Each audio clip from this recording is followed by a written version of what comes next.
Quando Enzo me disse que viajaria por alguns dias, eu soube.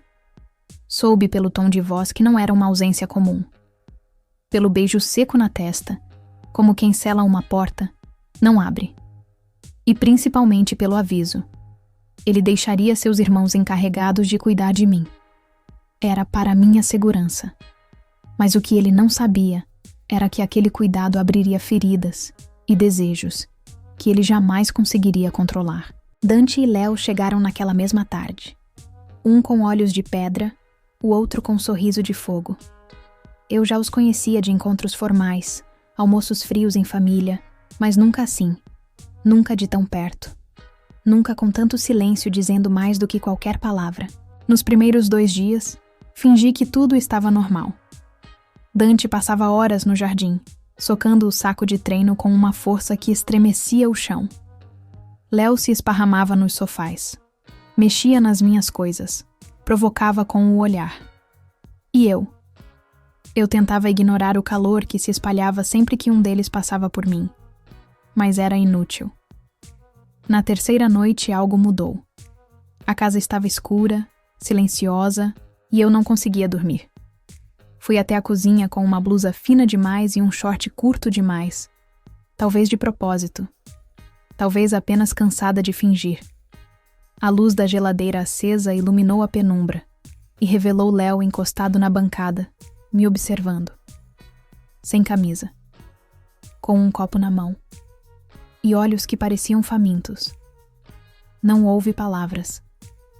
Nem necessidade de explicação. Em poucos segundos ele se aproximou, os dedos tocaram minha cintura e meu corpo cedeu como se tivesse sido treinado para aquilo. O beijo aconteceu antes que eu percebesse. Quente, urgente, cheio de tudo o que eu não lembrava mais como era sentir. Quando ele me prensou contra a bancada, pensei que perderia o ar. Mas antes que pudesse afundar de vez naquele mar, a voz firme e cortante veio de trás. Dante. Ele estava parado à porta, o olhar impassível, mas com um brilho que denunciava o que vinha depois. Léo não se moveu. Apenas se afastou um pouco, como quem divide o prêmio. E naquele instante eu soube, não haveria escolha, nem desejo contido, nem freio. Naquela noite, eu fui deles, de um e do outro. Me levaram até o quarto como se carregassem um segredo vivo. Léo me despiu com os dentes. Dante me segurou com a força exata entre firmeza e desejo. Enquanto um explorava minha pele com urgência, o outro me mantinha imóvel, entregue, rendida. As mãos se encontravam, os corpos se revezavam, os suspiros se confundiam. Meu corpo foi tomado, marcado, redescoberto. Era como se nunca tivesse sido tocada antes, como se até então eu tivesse vivido em preto e branco, e agora tudo era cor. Na manhã seguinte, acordei sozinha, mas os lençóis ainda carregavam o perfume deles, e minha pele ainda ardia de lembrança. Tentei me recompor. Tomei banho. Vesti um vestido leve. Desci as escadas como quem não sabia o que fazer com o próprio nome. Mas o destino naquele dia não me deu tempo para pensar. A porta da mansão se abriu com força. Passos pesados ecoaram pelo mármore. E a voz dele cortou o ar. Enzo havia voltado. Meu coração disparou. Dante e Léo surgiram quase ao mesmo tempo, como se já soubessem que o fim os aguardava. O olhar de Enzo percorreu o ambiente com a precisão de um juiz. Primeiro Dante, depois Léo. Por fim, eu. E ele entendeu. Sem que ninguém precisasse dizer. Não houve chance de defesa. Nem tempo para fugir. A discussão começou abafada, mas escalou rápido. Eu tentei gritar. Eles tentaram segurar. Mas o som veio, seco, letal, o disparo, o sangue, o silêncio. Léo caiu de joelhos. Dante avançou, desarmou Enzo com um golpe só, e então me puxou pelos braços. Me levou para fora, para longe, para o carro, para a estrada. Eu mal entendia onde estávamos, o que estava acontecendo, quem tinha sobrevivido. Na casa onde nos escondemos, o cheiro de madeira úmida se misturava ao cheiro dele. Dante limpou o ferimento de Léo.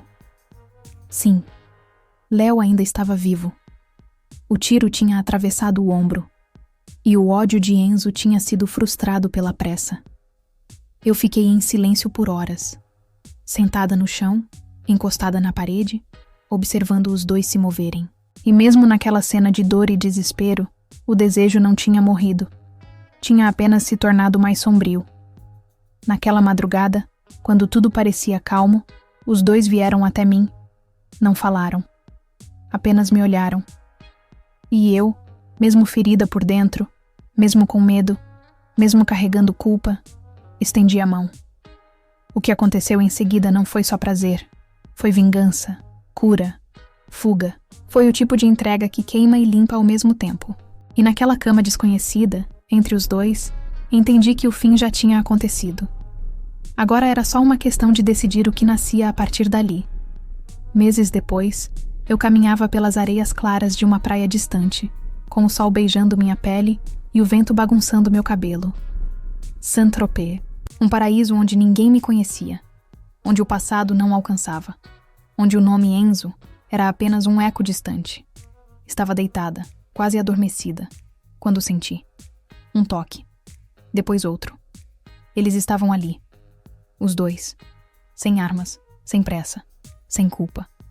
Entramos juntos na água, deixando a espuma cobrir os corpos. Os toques vieram lentos, molhados, silenciosos. Os olhares disseram tudo.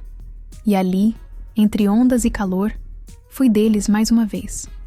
Mas dessa vez, por escolha. E dessa vez, eu estava no controle. Essa foi a história de hoje. Se você gostou, não se esqueça de curtir, se inscrever no canal e ativar as notificações. Aqui, todos os dias, você encontra histórias sensuais, envolventes e cheias de mistério. Contos que despertam fantasias, segredos e desejos.